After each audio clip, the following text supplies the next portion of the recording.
Hello and welcome to this video on off-gassing, or the process by which things like sulfur leave your homebrew. If something undergoes a gas-off, or as it is also known, off-gassing or out-gassing, it has gas or other solutes contained within the material leave. This is sometimes better known due to the exaggerated claims of the danger presented in different circumstances. For the purposes of this video, we will focus on CO2 and sulfur, as these are common products within homebrewing scenarios. However, the same underlying process does apply to other circumstances, so this can be somewhat extrapolated out. In either case, we have two major pathways or mechanisms that can cause off-gassing in this situation, these being a supersaturated solution or the product of sublimating or evaporating out. Let's use CO2 as an example of a supersaturated solution. Supersaturation is when a solution holds more gas or other solute than it should be able to contain.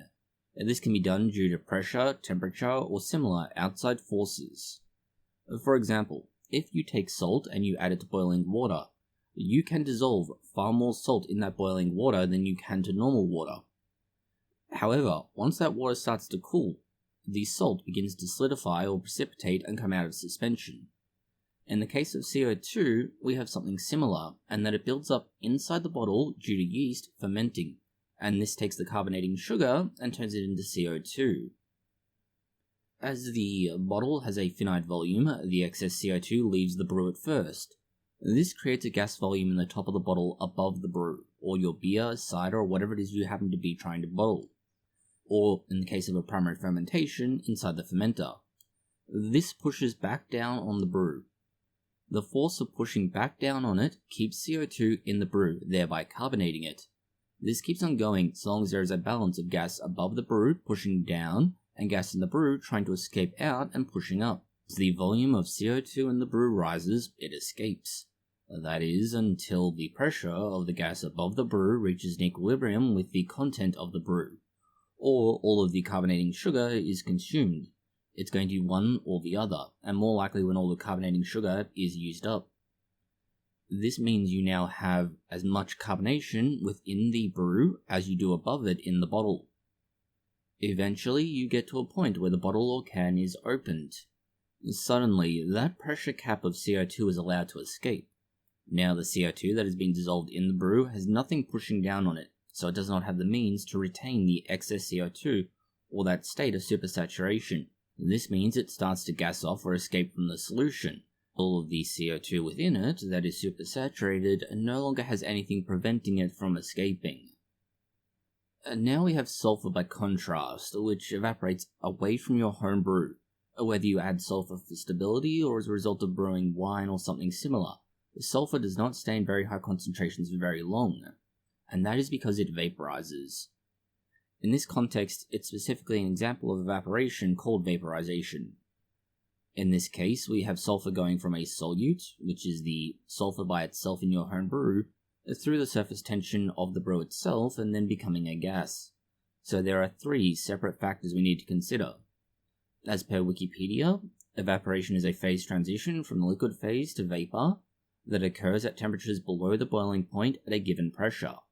Evaporation occurs on the surface, and evaporation only occurs when the partial pressure of a vapor substance is less than the equilibrium vapor pressure.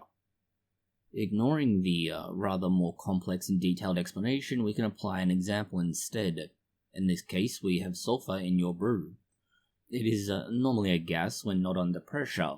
However, you can contain it and put it within a mixture of other materials. That is how you can add sulfur to your brew, because it's available as a physical product rather than as a gas. In the case of brewing, what happens is you have a relatively low sulfur concentration above the water, and the water tension itself is low enough that the sulfur can turn into vapor and get through that. This means you then get a transition from the solute of sulfur as a mixture or suspension within your brew to a gas above the brew. This creates two important distinctions from CO2. The first is that, well, it's a gas, but it's a gas that can diffuse away from your brew, and this means that the vapor amount goes down, or at least the vapor above your brew goes down. That means that the amount that can come out of the brew remains relatively constant, because it can always escape. Think of it as a leaky bucket. No matter what you do as far as adding more water goes, there's always going to be a small amount leaking away. The second is that, unlike CO2, sulfur isn't likely to try and stay suspended, unlike some CO2. Rather, because it tries to be in a gas form when it's just sulfur, it's always trying to rise and escape. As a result, it's going to try and get out of your brew, and as a result, it will always be trying to leave. And this is why, if you have something like standing water that you've added sulfur to, you'll find that you have almost none left at the end of a 24-hour period. These two processes are why, for example, you lose carbonation when a carbonated drink is open, or why aromatics gradually disappear when a bottle is left open or wine is exposed to heat, or why sulfur does not remain in your homebrew for very long at high concentrations, and you can apply these examples to many other contents. Gassing off is just the colloquial term. Off-gassing is the more technically appropriate word, but for most people it makes very little difference as to which you're using. Thank you for watching this video. If you found it interesting, consider liking, sharing, and subscribing. Please post any comments, questions, or suggestions you have below.